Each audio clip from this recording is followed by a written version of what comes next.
ce joli coffret Histoire de la France que j'ai depuis que je suis toute petite. Il date vraiment. C'est pour les... Mince, attends, c'est quoi l'âge? Il y avait marqué l'âge, mais je me rappelle plus. Bon, il me semble que c'est pour les enfants de 7 à 8 ans. Donc je devais avoir 7-8 ans quand je l'ai eu. Et du coup, ce soir, j'ai décidé qu'on allait un peu lire. Et je vais te présenter un petit peu ce coffret. Si tu me suis depuis un moment, tu sais que je suis quand même un peu passionnée d'histoire et du coup, on va faire cette vidéo que j'aime beaucoup. J'espère que toi aussi ça te plaira.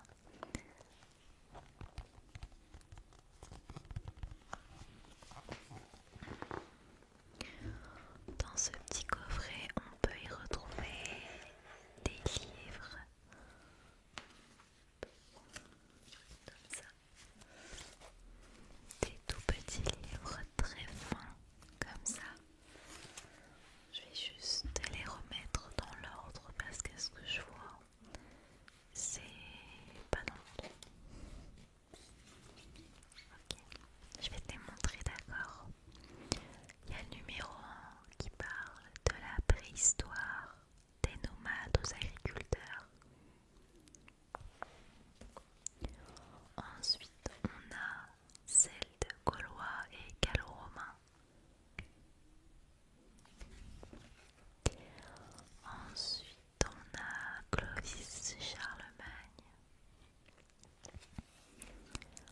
Après, on a le règne des Capétiens, croisade et puissance des rois de France. Ensuite, on a le numéro 5 de Charles V à Henri IV. Le 6, hop,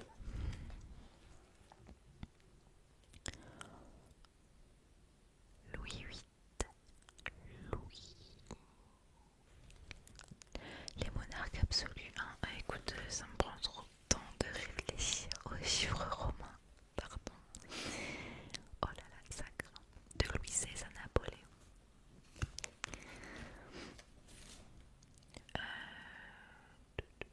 Le 19e siècle. 1914-1918, 39-45, la guerre mondiale et l'époque contemporaine.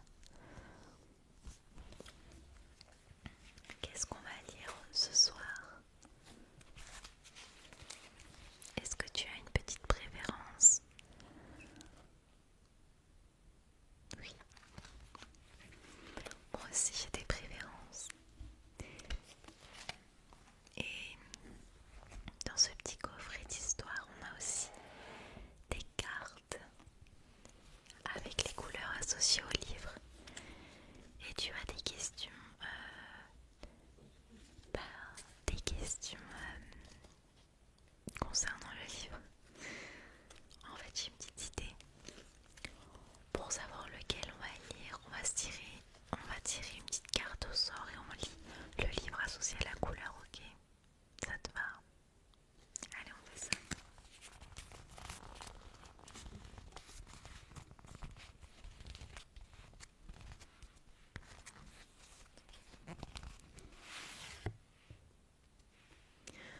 Ça sera jaune, donc ça sera la Révolution et l'Empire. J'espère que ça te plaît et que c'est un que tu voulais. Alors on va aller regarder ça. Il est où? Là. C'est de Louis XVI à Napoléon. Moi j'aime bien.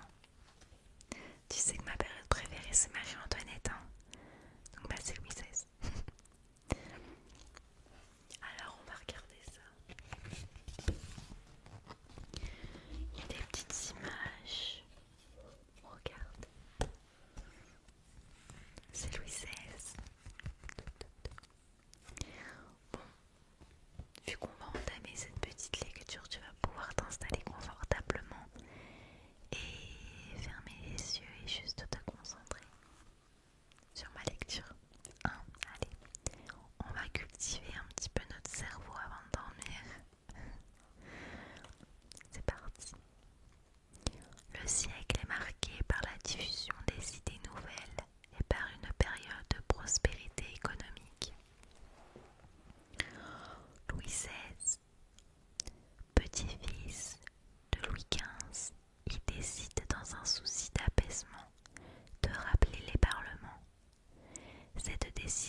menacent d'évoluer en famine.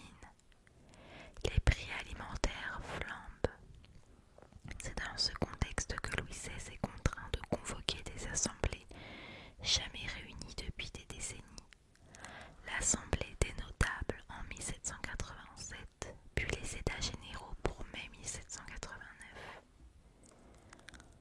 On tourne la page. On a une petite photo, une petite image, pardon, de l'attaque de la Bastille.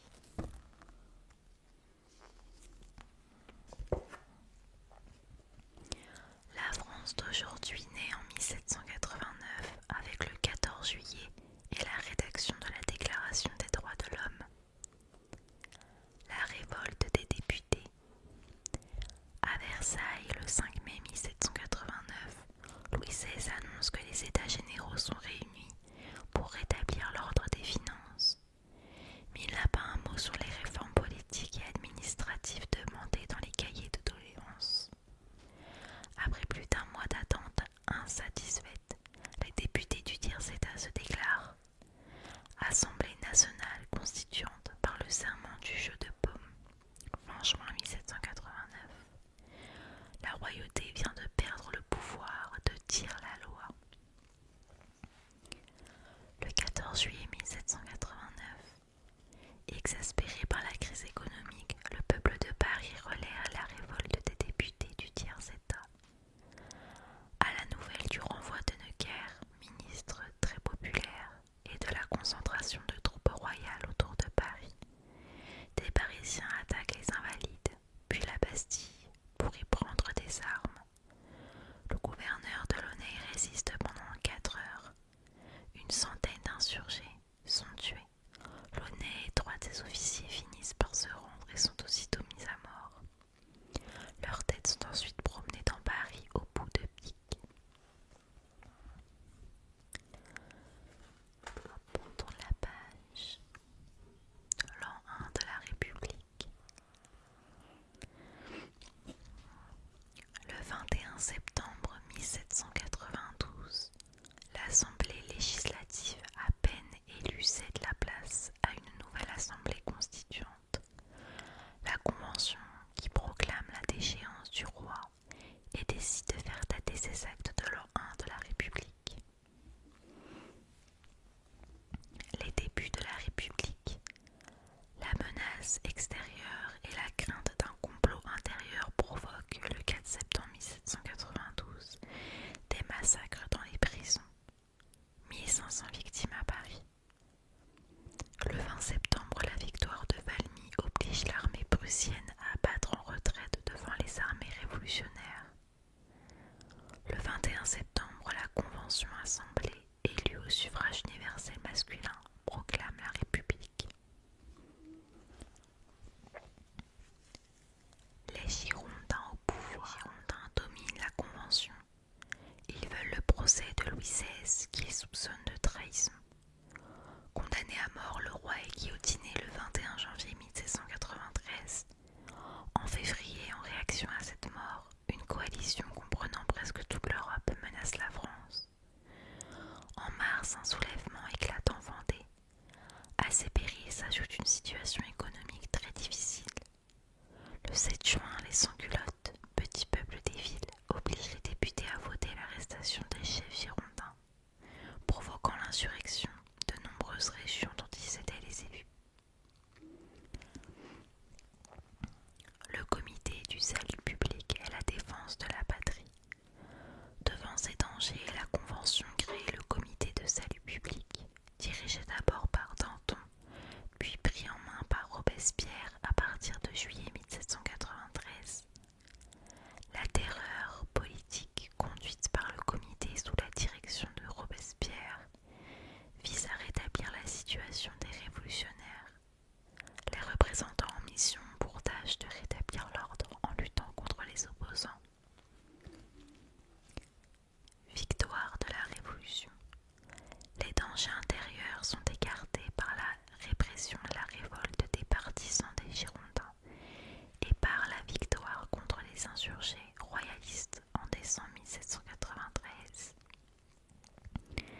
Strasbourg est libérée des Prussiens, Toulon reprise aux Anglais, tandis que la victoire de Fleurus, juin 1794, permet aux armées révolutionnaires de contrôler la Belgique.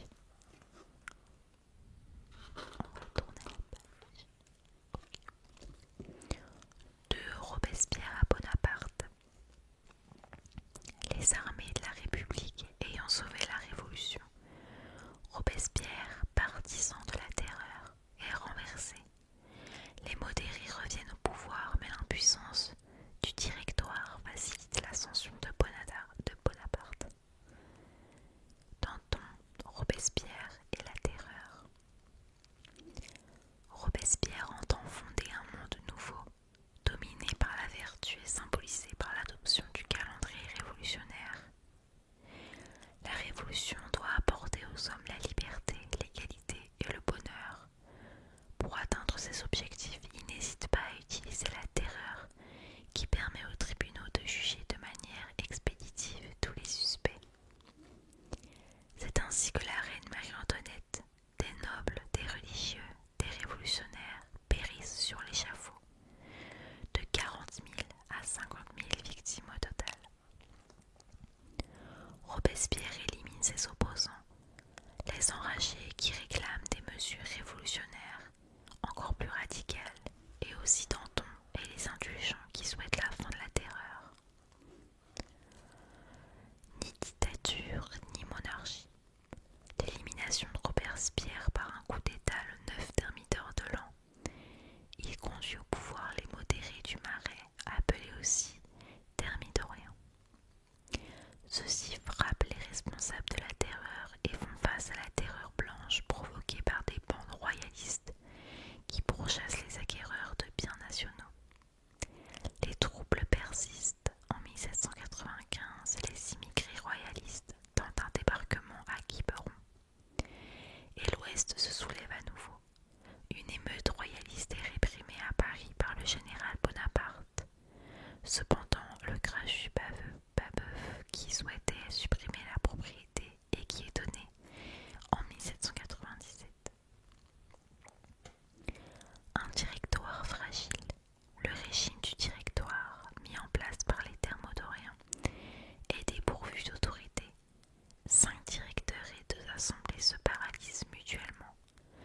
Toutes les réglementations économiques établies par les montagnards sont supprimées, ce qui aggrave la misère du peuple. Enfin, la crise financière pousse le directoire à des conquêtes extérieures en s'appuyant sur l'armée. C'est ainsi que Bonaparte, qui se couvre de gloire en Italie, aide par ses envois d'argent le régime à faire face aux difficultés financières. Le 18 brumaire de l'an 8, 9 novembre 1799, le coup d'état de Bonaparte met fin au directoire en créant le consulat.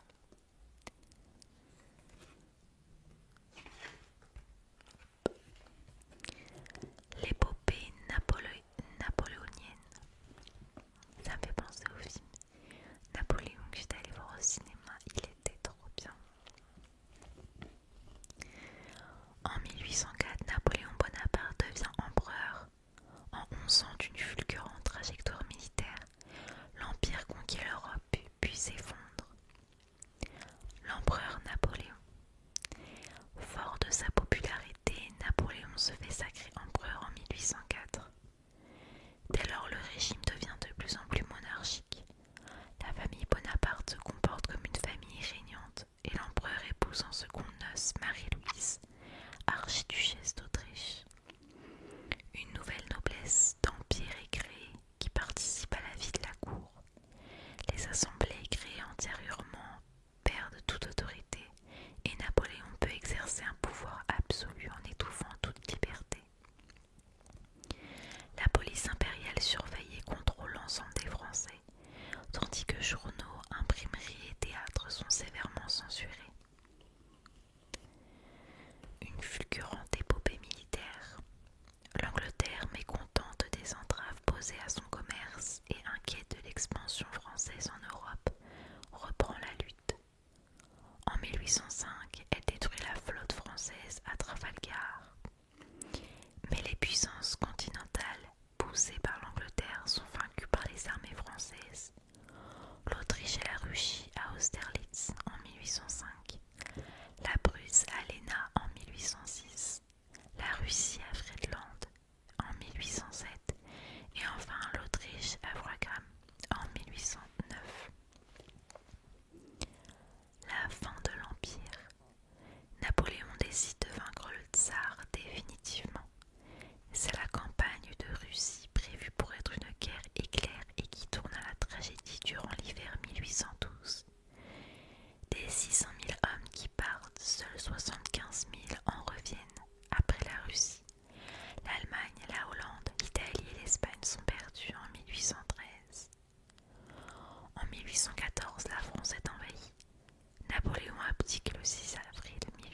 Waterloo et abdique définitivement après 100 jours de retour au pouvoir. On va tourner la page. Oh bah c'est terminé. On a fini le petit livre.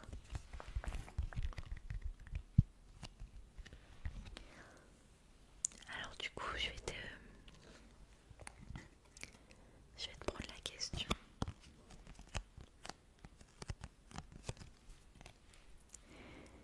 Quel était le divertissement préféré des rois? Ok.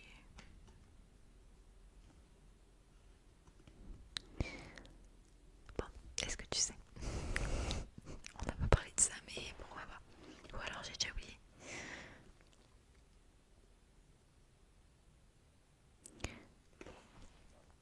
On va regarder ça, ils disent que c'est dans le livre et cette page 2. Je me rappelle plus avoir lu ça. C'est grave quand même. Attends.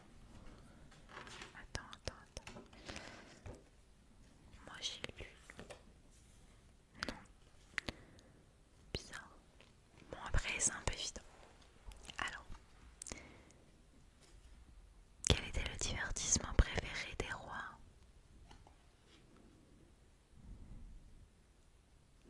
La chasse. La chasse est le divertissement royal par excellence et la passion de Louis XV et Louis XVI.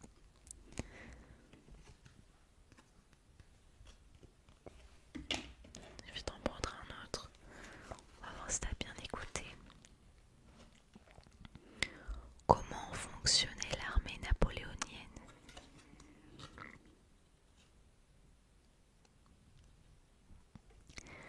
Bon, je vais pas trop te faire réfléchir pour juste avant de dormir, ok. Fruit de la forte démographie française et des années de combat et d'attachement à la République, l'armée est nombreuse et enthousiaste. Les soldats ont appris à marcher beaucoup et vite et s'aventurer les privations. Ils manœuvrent en masse, offensive et compacte, baïonnettes au canon, avec la pluie de l'artillerie, ce qui les rend redoutables.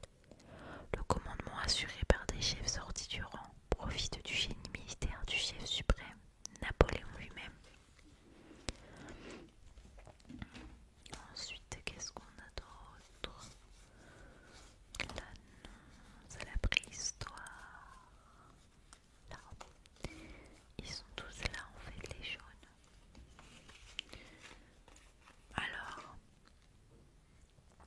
que sont les états généraux? C'est la réunion à la demande du roi, des députés, noblesse, clergé et tiers-état, du royaume pour délibérer sur des questions soumises par le souverain. Les premiers états généraux ont été réunis en 1302 par Philippe IV le Bel. Il luttait alors contre le pape Boniface. Les états généraux qui précédèrent ceux de 1789 furent convoqués par Marie de Médicis en 1614.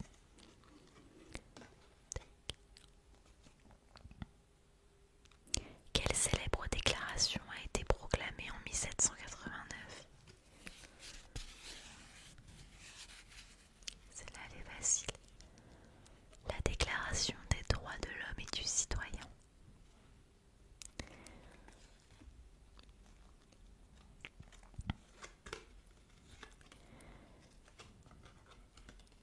Quels ont été les derniers mots de Danton? Je vais te dire ça tout de suite. Avant de mourir sur l'échafaud, Danton dit au bourreau: montre ma tête au peuple, elle en vaut la peine. Ok. Pourquoi pas? Hop.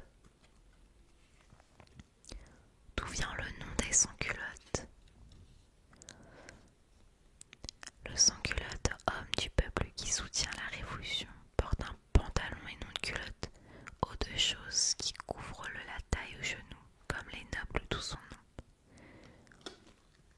D'accord.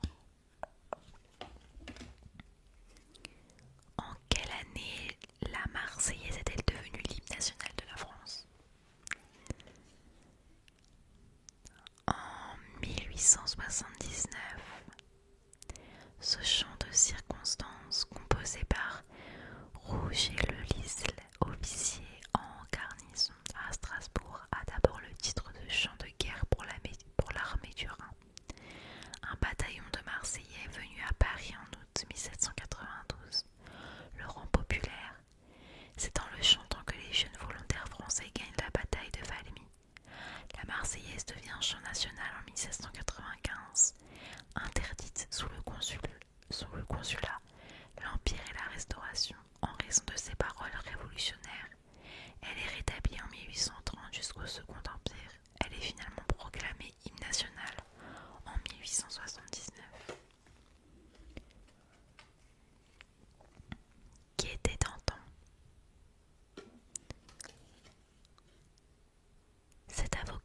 Parisien à l'éloquence puissante, organise en 1792 la défense nationale en proclamant: il faut de l'audace, encore de l'audace, toujours de l'audace.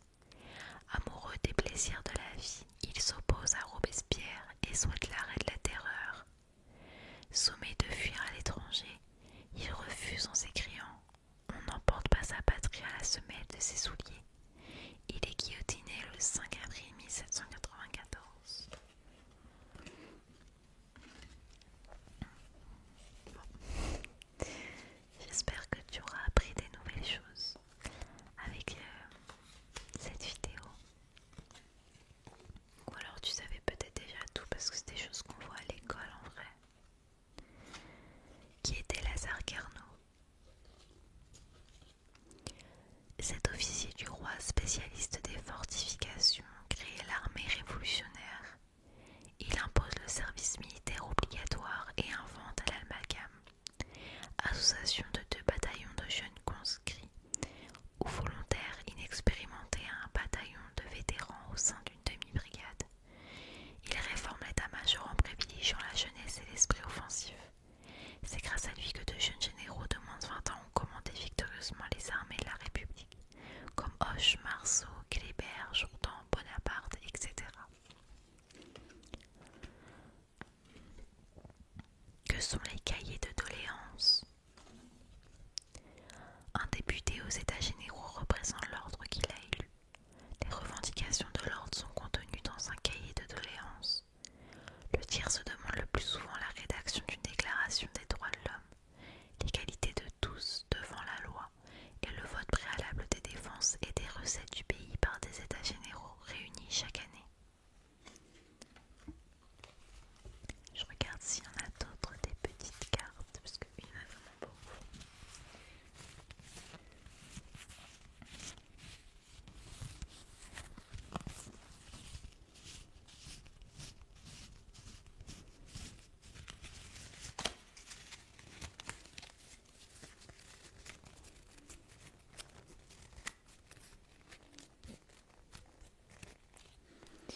Et non, je t'ai laissé toutes lues, toutes les jeunes qui vont avec le livre. J'espère que cette vidéo t'aura plu. Moi j'ai bien aimé partager un peu d'histoire avec toi. Surtout cette période en vrai elle est pas mal. Parce que par exemple l'époque contemporaine j'aime moins. L'époque de Clovis aussi